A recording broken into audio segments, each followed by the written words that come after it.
जहांगीरपुरा इलाके की घटना। नागा बाबा का प्रतिरूपण बनाया, सम्मोहित किया और लाखों कमाए। फर्जीवाड़े का मास्टरमाइंड गिरफ्तार। पुलिस सीसीटीवी फुटेज के जरिए कार तक पहुंची और देहगाम से मदारी कौम तक मुख्य आरोपी को पकड़ लिया। मदारी आलिशान कार से उतरा और शिकार को हवा में ही भस्म कर दिया। सोना निकाल कर पहन लिया। पुलिस ने सीसीटीवी के आधार पर लग्जरी कार का पीछा किया और कार से कपड़ा हटाकर आरोपी को पकड़ लिया। चालू वर्षना जान्युआरी महीनामां जहांगीरपुरा पोलीस स्टेशનમાં એક બનાવ બનેલો, જેમાં સિનિયર સિટીઝન છે સવારે મંદિરે જતા હતા એ દરમિયાન ગાડીમાં બે ઈસમો આવેલા, એમાંથી એક બાવા બનીને બેસેલો હતો અને એ લોકોએ મંદિરે જવાનો રસ્તો પૂછેલો.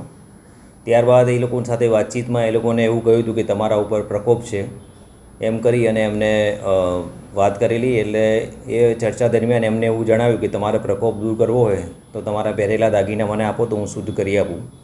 એ પ્રકારે વાત કરી અને એમની પાસેથી દાગીના લીધેલા.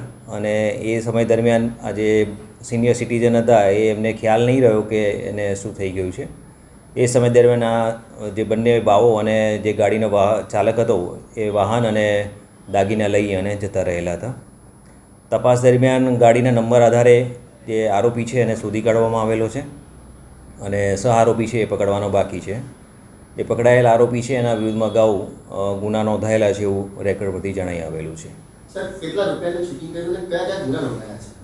અત્યારે એ જે તે વખતે 1,47,000 રૂપિયાની કિંમતના એમની પાસેથી દાગીના લઈ ગયેલા છે. અને અગાઉ જે ગુના છે એનું રેકોર્ડ ચેક કરવાનું ચાલુ છે. અમદાવાદમાં એના ગુના છે એવું હાલમાં એણે જણાવ્યું છે.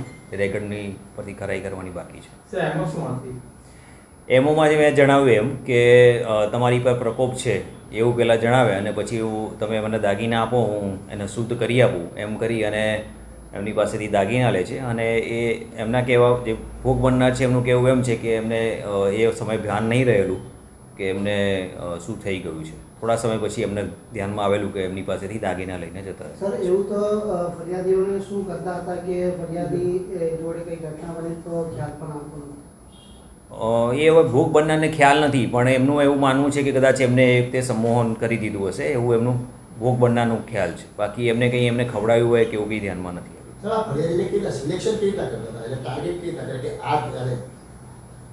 અત્યારે જે પકડાય છે એના પરથી એવું છે કે જે મોટી ઉંમરના હોય અને મંદિરની આસપાસ એ લોકો એમો રાખતા કે જેમાં સવારે મંદિર તરફ કોઈ જતા હોય અને સિનિયર સિટીઝન ટાઈપના હોય એ આધારે એ લોકોને ઊભા રાખી અને એમની સાથે વાતચીત દરમિયાન આ કાર્ય કરતા હતા.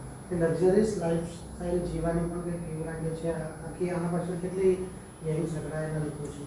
અત્યારે તો 2 જણા છે એવું પ્રાથમિક જણાઈ આવ્યું છે અને જે બીજો આરોપી છે પકડવાનો બાકી છે. એ પકડાય પછી ખબર પડે કે બીજા વધારે માણસો છે કે કેમ.